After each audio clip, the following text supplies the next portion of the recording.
ಪಡುಬಿದ್ರಿ ಕಡಲ ತೀರದಲ್ಲಿ ಸುಮಾರು 10 ಕೋಟಿ ರೂಪಾಯಿ ವೆಚ್ಚದಲ್ಲಿ ನಿರ್ಮಾಣಗೊಂಡ ಬ್ಲೂ ಫ್ಲಾಗ್ ಪ್ರವಾಸಿ ತಾಣವನ್ನು ಕಾಪು ಶಾಸಕ ಲಾಲಾಜಿ ಆರ್ ಮೆಂಡನ್ ಅವರು ಸೇವ್ ಮೈ ಬೀಚ್ ಎನ್ನುವಂತಹ ಧ್ವಜವನ್ನು ಅರಳಿಸುವ ಮೂಲಕ ಉದ್ಘಾಟಿಸಿದ್ದಾರೆ।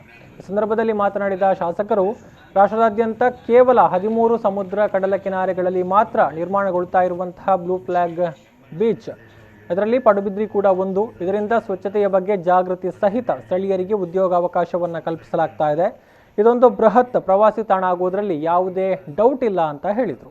ದೇಶದಲ್ಲಿ 8 ಕಡೆ ಇಂತಹ ಬೀಚ್ಗಳನ್ನು ಪರಿಸರ ಸ್ವಚ್ಛತೆ ಬಗ್ಗೆ ಮತ್ತು ಬೀಚ್ ಕ್ಲೀನಿಂಗ್ ಬಗ್ಗೆ ಮತ್ತು ಈ ಭಾಗದ ಜನರಿಗೆ ಕೂಡ ಉದ್ಯೋಗ ಕೊಡುವ ಹಿನ್ನೆಲೆಯಲ್ಲಿ ಮತ್ತು ಸುರಕ್ಷತೆ ದೃಷ್ಟಿಯಿಂದ ಈ ಬೀಚಿನ ಬಗ್ಗೆ ಇವತ್ತು ಜನರಲ್ಲಿ ಜಾಗೃತಿ ಮೂಡಿಸುವಂಥ ಸ್ವಚ್ಛ ಭಾರತ ಕಲ್ಪನೆಯನ್ನು ಕೂಡ ಸಾಕಾರಗೊಳಿಸುವಂಥ ಒಂದು ಒಳ್ಳೆಯ ಪ್ರಯತ್ನ ಇವತ್ತು ಸಾಮಾನ್ಯ ನಮ್ಮ ದೇಶದ ಪ್ರಧಾನಮಂತ್ರಿ ನರೇಂದ್ರ ಮೋದಿ ಅವರ ಮೂಲಕ ಇವತ್ತು ದೇಶಕ್ಕೆ ಅವರು ಕರೆ ಕೊಟ್ಟಿದ್ದಾರೆ।